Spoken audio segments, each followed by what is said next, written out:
लड़की की नज़र कार पर पड़ी तो वो अपने दोस्त से बोली कि अरे देखो कितनी खूबसूरत और महंगी कार है। ये कार तो उसकी फेवरेट है। और अपने दोस्त से कहा कि वो उसकी उस कार के साथ फोटो बना दे। वो कार के साथ खड़ी हो गई और जब उसका दोस्त मोबाइल में उसकी तस्वीर बनाने लगा तो उसकी नज़र एक नौजवान पर पड़ी जो उस कार को साफ कर रहा था। उन्होंने उसे कहा कि थोड़ा साइड पर हो जाएं, उन्हें कार के साथ तस्वीर बनानी है। जब उन्होंने थोड़ा गौर से देखा तो उन्होंने उसे पहचान लिया, क्योंकि वो नौजवान और कोई नहीं था बल्कि उनका ही क्लास फेलो था। वो दोनों उस नौजवान की तरफ मुतवज्जा हुए और यक जुबान होकर बोले कि अरे तुम क्या कर रहे हो? तुम तो हमारे क्लास के टॉपर थे और हमें लगा कि तुम किसी बड़ी कंपनी में कोई जॉब कर रहे होगे, मगर तुम यहाँ कार वॉश कर रहे हो। वो नौजवान मुस्कराया और बोला कि हाँ, कभी कभी कार वॉश कर लेता हूँ। आप सुनाओ, आप दोनों क्या कर रहे हो? वो दोनों बड़े इतराते हुए बोले कि वो एक बहुत बड़ी कंपनी में जॉब इंटरव्यू के लिए जा रहे हैं और उस जॉब की सैलरी पूरे 1 लाख रुपए होगी। लड़की उसका मजाक उड़ाते हुए कहने लगी कि तुम तो हमेशा क्लास में फर्स्ट आते थे और बहुत बड़ी बड़ी बातें करते थे, मगर तुम तो यहाँ पर लोगों की गाड़ियाँ साफ कर रहे हो। वो नौजवान बोला कि तुम्हें क्या लगता है कि मैं लोगों की गाड़ियाँ साफ करता हूँ? लड़की बोली कि लगता क्या है, वो तो दिख रहा है।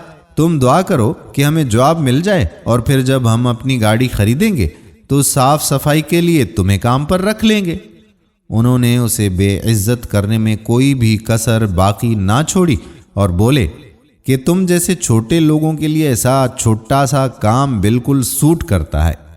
उन्होंने उसे अपना मोबाइल नंबर दिया और बोले कि तुम्हें अगर कुछ पैसों की ज़रूरत हो तो हमें बताना, हम तुम जैसे गरीबों की मदद करते रहते हैं।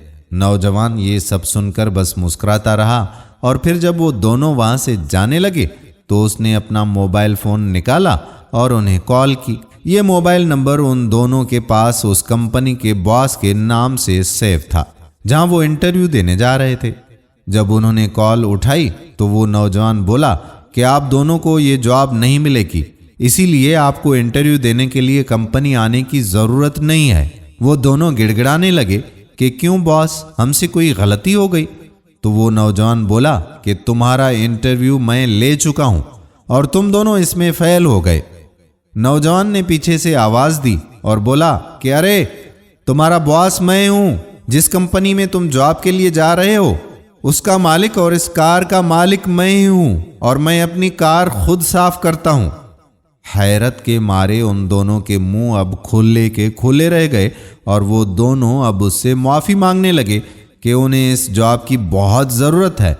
लेकिन नौजवान बोला कि आप अगले साल कोशिश करना और अपने इस बिहेवियर को ठीक करो, क्योंकि मेरी कंपनी में ऐसे मगरूर लोगों के लिए कोई भी जगह नहीं है। अब उन दोनों के सिर निदामत से झुक चुके थे। मेरे प्यारे दोस्तों, कभी भी किसी भी इंसान की ज़ाहिरी शक्लो सूरत देखकर हमें उसकी हैसियत का अंदाज़ा नहीं लगाना चाहिए, और अगर कोई हमसे हैसियत में छोटा भी हो तो उसकी इज्जत करनी चाहिए। इंसान की असली पहचान उसके अखलाक से होती है। अगर इंसान को परखना है तो ये देखो कि वो अपनी हैसियत में छोटे लोगों से कैसे पेश आता है। हमें चाहिए कि हम एक दूसरे से इज्जत और मोहब्बत से पेश आएं और किसी के ओहदे या रुतबे की बिना पर नहीं, बल्कि इंसान होने के नाते हम एक दूसरे से अच्छी तरह से पेश आएं। हम उम्मीद करते हैं कि हमारी आज की वीडियो भी आपको ज़रूर पसंद आई होगी और अपने दोस्तों के साथ इसे शेयर भी करेंगे। आने वाली वीडियो तक अपने मेज़बान कादिर बख्श कल्होड़ो को इजाज़त दीजिए। अल्लाह हाफिज़।